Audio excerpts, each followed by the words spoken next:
Jeste li se ikad zapitali kako neki vrtlari već u rano proljeće beru svježe povrće, dok ostali tek pripremaju gredice? Njihova tajna nije u stakleniku, ni posebnim sjemenkama, već u tome što ne prestaju saditi ni kad kalendar pokaže studeni. Upravo tada počinje čarolija zimskog sijanja, zahvaljujući kojoj možeš imati berbu nekoliko tjedana ranije nego obično. Jedna od najvažnijih kultura za sadnju u kasnu jesen je ozimi češnjak. Sadi se tvrda sorta koja bez problema preživi hladnoću i daje veće aromatične glavice. Najbolje ga je posaditi nekoliko tjedana prije jačeg mraza na umjereno hladno tlo i zaštititi slojem suhog lišća ili slame. U proljeće će niknuti snažne biljke koje koriste otopljenu vodu i daju obilnu ljetnu borbu. Mrkva je još jedan odličan izbor. Kada se posije u zaleđenu zemlju, sjeme miruje sve do proljeća, a čim se tlo zagrije, počinje klijati bez ikakvog tretiranja. Takva mrkva niče ravnomjernije, a korijen joj slađi i otporniji. Dovoljno je posijati suho sjeme u plitke brazde i prekriti ga suhim pijeskom ili zemljom. Kod luka jesenja sadnja donosi ranu i zdravu berbu. Najmanje lučice, promjera oko centimetar, najbolje podnose zimu jer ne troše energiju na cvatnju. Sadnja se obavlja u rahlu, dobro dreniranu zemlju, a površina se prekriva malčem koji štiti lukovice od smrzavanja. Vrlo dobar učinak daje i cikla. Iako se rijetko sije u studenom, pokazalo se da takva sjetva daje ranu i ukusnu proljetnu berbu. Važno je odabrati sorte otporne na niske temperature, poput egipatske ravne.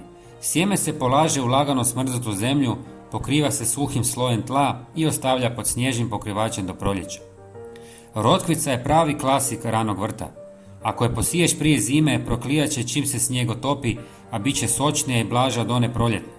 Jesenska sjetva također sprječava preranu cvatnju. Dovoljno je posijati suho sjeme u plitke redove i prekriti ga slojem zemlje. Za začinsku aromu u proljeće tu su kopar i peršin. Njihovo sjeme teško klija ako se sije na toplom, ali hladnoća prirodno razgrađuje ulja koja sprječavaju klijanje. Posij ih u plitke brazde, pretki suhim tresetom i ostavi ih da zimuju. Kad zatopli, niknut će brzo i gusto, a biljke će biti jake i pune mirisa. Špinat je još jedna kultura koja voli zimu.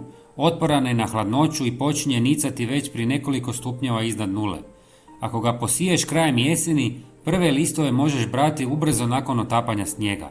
Važno je tlo obogatiti kompostom i lagano prekriti sjeme. Malo zaboravljena, ali vrlo korisna biljka je pastrnjak. On najbolje klija ako provede zimu u zemlji. Sije se plitko kao mrkva, a čim dođe proljeće razvija snažne biljke s ukusnim, slatkastim korijenom. Takav pastrnjak možeš vaditi već sredinom ljeta, a čuva se dugo tijekom zime. Na kraju tu je salata, koja se iznenađujuće dobro ponaša kad se posije u hladno tlo. Najbolje su sorte koje podnose niske temperature, poput rimske ili moskovske. Sjeme se polaže vrlo plitko, pokriva tankim slojem treseta i ostavlja da prezimi. U proljeće se pojavljuju mladi hrskavi listovi mnogo ranije nego kod proljetne sadnje. Sijanje u studenom zapravo produžuje vrtlarenje. Dok se čini da je sve gotovo, ti zapravo postavljaš temelje za novu sezonu. Tvoje sjeme spava pod snijegom, čeka prve zrake sunca i budi se prije nego itko drugi počne saditi. Kad dođe proljeće, tvoje gredice već će biti pune života, dok će susjedi tek počinjati svoj vrtni rad.